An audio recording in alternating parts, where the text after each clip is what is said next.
읽겠습니다. 내 의의 하나님이여, 내가 부를 때에 응답하소서.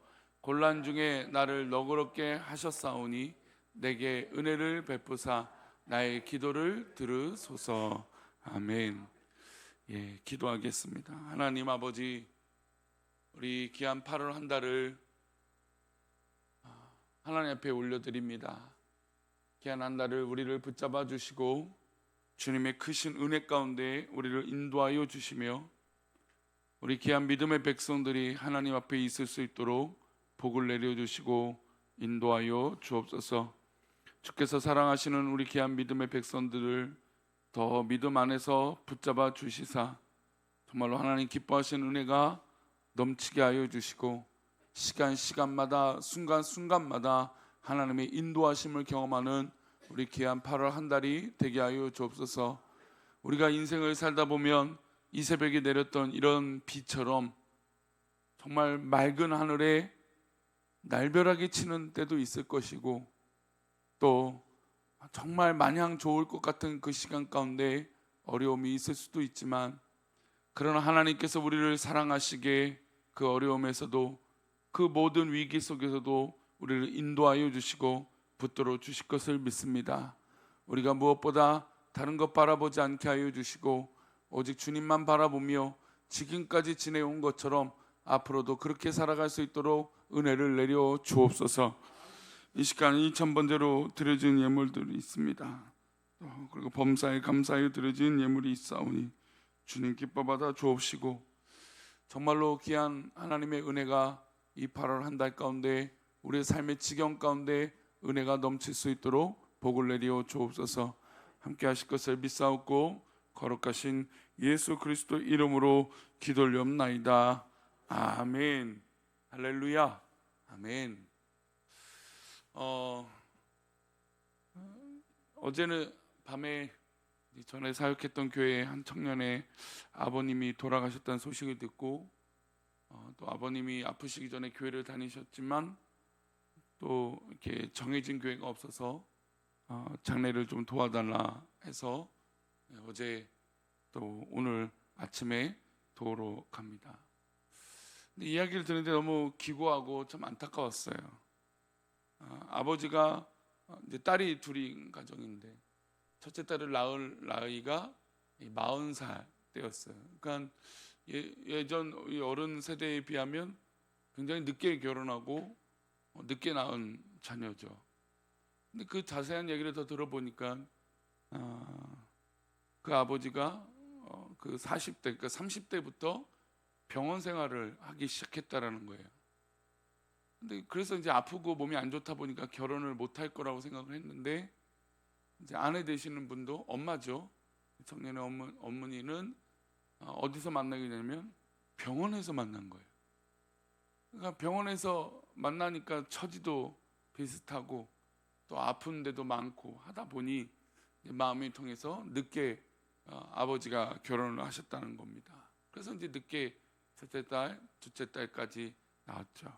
빈소에 갔더니 역시 가족도 많지 않고 첫째 딸은 아직 결혼을 하지 않은 상태라 둘째 딸은 결혼을 한 상태고 자녀도 있지 않은 것 같고 그러니까 단초래요.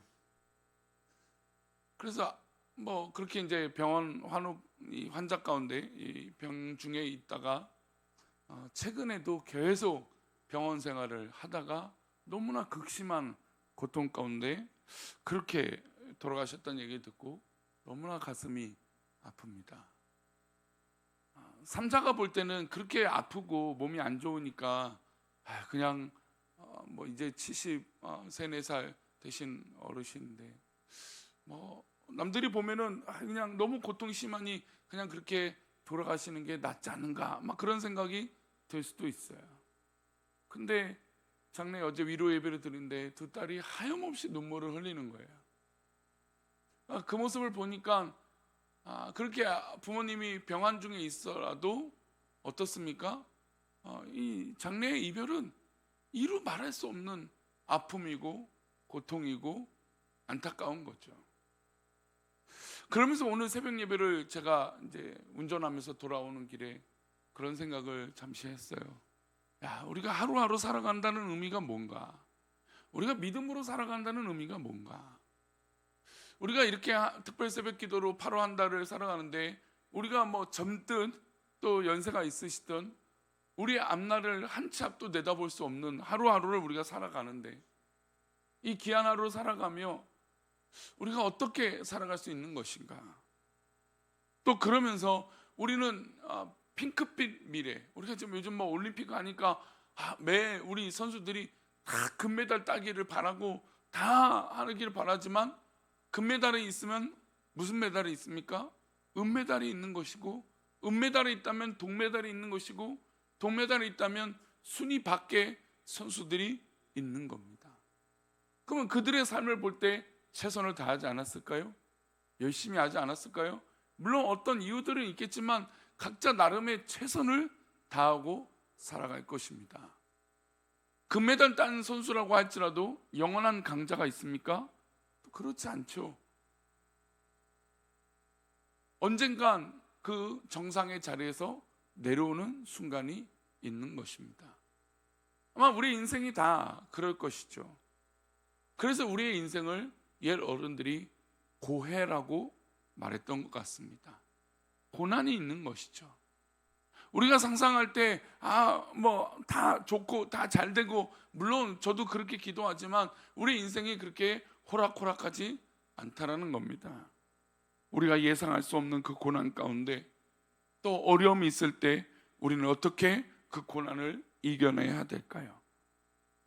저는 다만 우리 믿음의 성도들은 오히려 이 고난을 통해서 용기 있는 자가 되기를 소망합니다. 믿음의 거목들이 되시기를 바랍니다. 어려운 그 순간이 왔을 때 믿음의 눈을 떠서 그것을 고난으로만 보는 것이 아니라 하나님 주신 시간으로, 또 믿음의 순간으로, 나에게 맡겨진 그 신분에 맞는 그 순간을 최선을 다하면서 어떤 일이 있든, 좋은 일이든 고난이든 그것을 믿음으로 이겨내는 우리들이 되기를 소망합니다. 그리고 그 가운데 꿈을 갖는 거예요. 하나님, 내가 지금 하고 있는 이 일을 통해서 하나님 영광 드러나게 하여 주옵소서. 내가 지금 하고 있는 일을 통해서 쓰임 받게 하여 주옵소서. 여러분, 비전은 멀리 있는 것이 아니에요.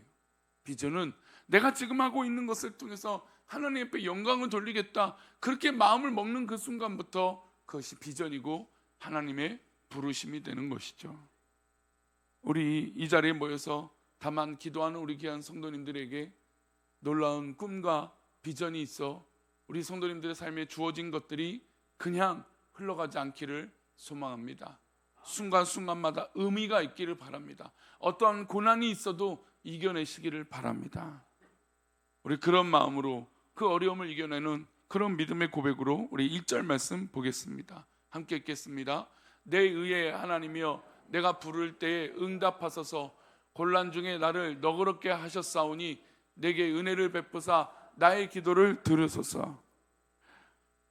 지금 이 시편의 기자인 다윗은 고난 중에 뭐라고 고백하냐면, 하나님 이 곤란 중에 나를 뭘로 만드셨습니까? 너그럽게 하였다라는 고백을 하고 있어요. 너그럽게라고 하는 말은 광대하게 되었다라고 하는 뜻입니다.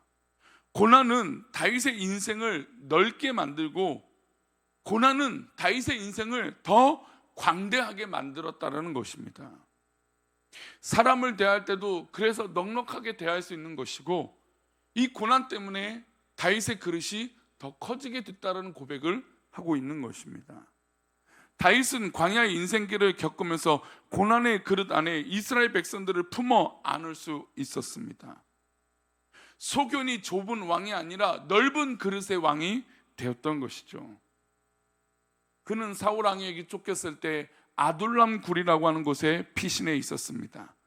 그때 이 다윗과 했던 사람들의 부류들은 억울함을 당했던 자, 그리고 마음에 빚진 자, 원통한 자들이 모였습니다. 뭐 지금이야 뭐 시대의 형편을 따질 수 없겠지만, 그 당시는 이런 억울하고 원통한 자라면 아마 극심하게 어려운 자들이었고, 또 어떻게 보면 사회의 이 어떤 이 밝은 빛을 보지 못하는 그런 사람들이었을 것입니다. 생활하기도 버거웠던 사람들이 자그마치 몇 명이나 다윗의 곁에 있었냐면 400명이나 있었습니다. 그 숫자가 점점 늘어났죠. 그런데 놀랍게도 이 400명이 결국에 다윗을 돕는 군사들이 되어지게 됩니다.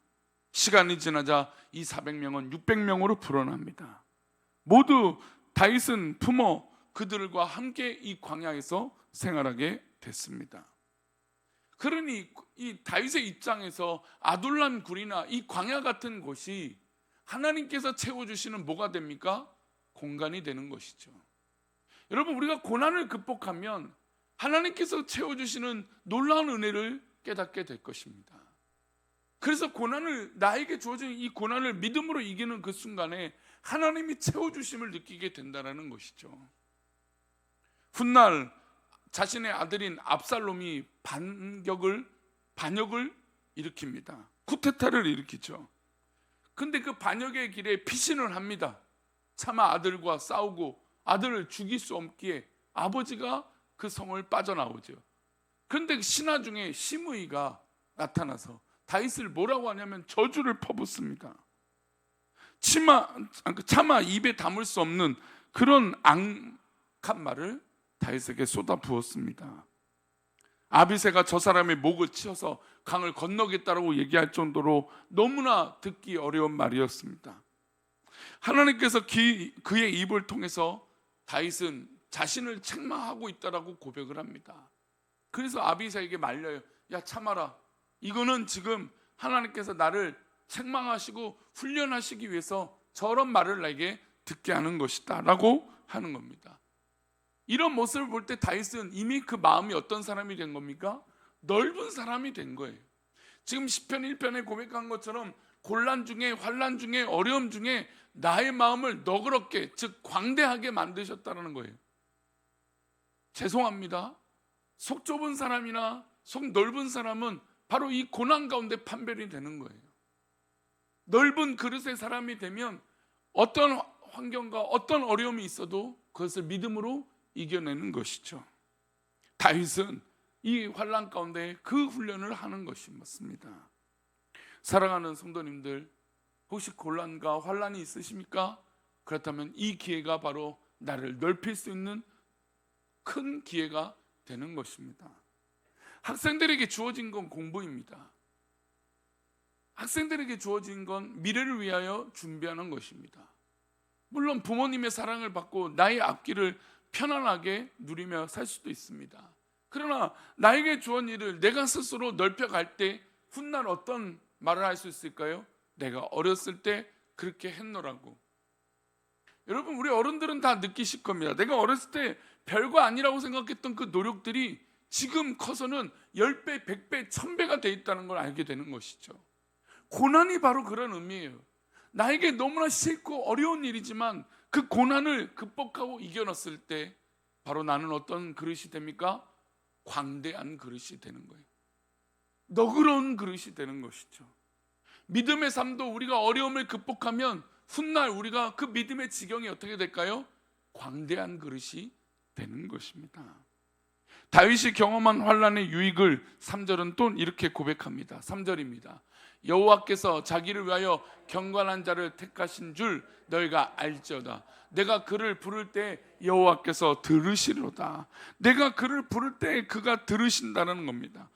다윗의 시편은 이 시편의 150편 중에 70편이 넘는 시편이 바로 다윗이 기록한 시편입니다. 그 시편의 이 고백들마다 보면 다윗은 늘 하나님 앞에 부르짖습니다. 기도하죠. 그 어려움을 고백합니다. 심지어 다윗은 그런 고백을 하죠. 하나님, 왜 저 악한 자는 나보다 더 잘 됩니까? 왜 악한 자는 그 부가 더 많아지고 왜 더 저렇게 탄탄대로로 거닐고 있습니까? 나는 하나님 앞에 있는데 왜 나는 이렇게 어려움이 있고 고난이 있습니까? 하나님 앞에 간절히 부르짖죠. 그런데 시편의 기자 이 다윗의 고백들을 보면 그렇게 어려움 때문에 고백하는데 결국에 마지막 고백은 뭐라고 고백하냐면 내 기도를 우리 하나님이 여호와께서 들으신다는 겁니다. 그래서 내가 좌우로 요동치 않겠다라고 고백하는 것이에요. 어떤 사람은 어려운 일을 겪으면 사람을 찾습니다. 물질을 찾습니다. 과거의 경험을 찾아냅니다. 하지만 진짜 어려움을 극복하기 위해서는 우리는 누구를 찾아야 됩니까? 하나님을 찾아야 되는 것이죠. 우리는 고난을 겪으면서 지금 누구를 찾아야 될지 한번 돌아봐야 됩니다. 또한 다윗은 환난당한 자의 유익을 계속해서 6절에 고백합니다. 우리 6절 말씀입니다. 여러 사람의 말이 우리에게 선을 보일 자 누구냐 하오니 여호와여 주의 얼굴을 들어 우리에게 비치소서. 다윗의 시편을 보면 주의 얼굴, 여호와의 얼굴, 하나님의 얼굴이라고 하는 표현들이 자주 등장합니다. 고난당하는 자가 얻는 유익은 하나님의 손이 아니라 놀랍게도 하나님의 얼굴이에요. 우리는 도움을 요청할 때 뭘 뻗쳐달라고 얘기합니까? 손을 뻗어달라고 얘기합니다. 넘어졌으면 아이들에게 손을 뻗어서 아이들을 일으켜 주시죠. 그런데 다윗은 고난당할 때 하나님의 손을 찾는 게 아니라 하나님의 얼굴을 찾습니다. 하나님의 손의 상징은 하나님의 손에 들려있는 축복 선물을 의미합니다. 하지만 고난을 겪어보면 그 선물이 중요할까요? 그 축복받은 것이 고난 가운데 중요할까요? 아니에요. 오히려 고난 가운데 우리가 볼 수 있는 건 하나님의 얼굴만 보아도 괜찮은 것이죠. 다윗이 받았던 최초의 선물은 사울의 나라에서 군대 장관이 되었던 것입니다. 그리고 사울 왕의 사위가 되었던 것이죠. 쟁쟁한 사람들을 물리치고 다윗은 군대 장군이 되고 사울의 사위가 되었습니다. 왕의 사위가 되었으니 얼마나 좋습니까? 하지만 계속해서 이 다윗에게 있었던 건 고난이었습니다. 심지어 장인 어른이 이 사울 왕이 자기를 죽이려고 했던 것이죠. 그러면 다윗이 이 고난을 겪으면서 자기가 받았던 이 축복이 뭐가 중요합니까? 사위가 뭐가 중요해요? 군대 장관이 된 게 뭐가 중요합니까? 아무것도 아닌 거예요. 결국에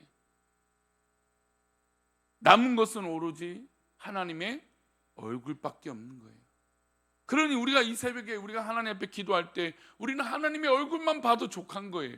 당장 나에게 하나님의 손이 펼쳐지셔서 나에게 어떤 물질의 복이든 어떤 복이 있지 않아도 우리는 하나님의 얼굴만 봐도 안심하는 거예요. 아이들이 넘어지면 가장 빨리 누구의 얼굴을 찾습니까? 부모님의 얼굴을 찾죠. 그런데 가만 보면 별로 아프지 않을 것 같아요. 별로 큰일도 아닌 것 같아요. 그런데 부모님의 얼굴을 보면 뭐예요? 눈물을 왈칵 쏟아내며 눈물을 흘립니다. 안아달라는 거죠. 위로해달라는 것이에요. 여러분, 하나님의 얼굴을 보는 것은 바로 그것이죠. 하나님의 얼굴을 보면 우리는 안심하는 거예요. 하나님의 얼굴을 보면 우리는 마음껏 눈물 흘릴 수 있는 거예요. 하나님의 얼굴을 보면 우리의 마음의 모든 것들을 토로할 수 있는 거예요. 여러분, 이 새벽에 기도하는 것이 바로 그런 것이 되어야 되지 않겠습니까?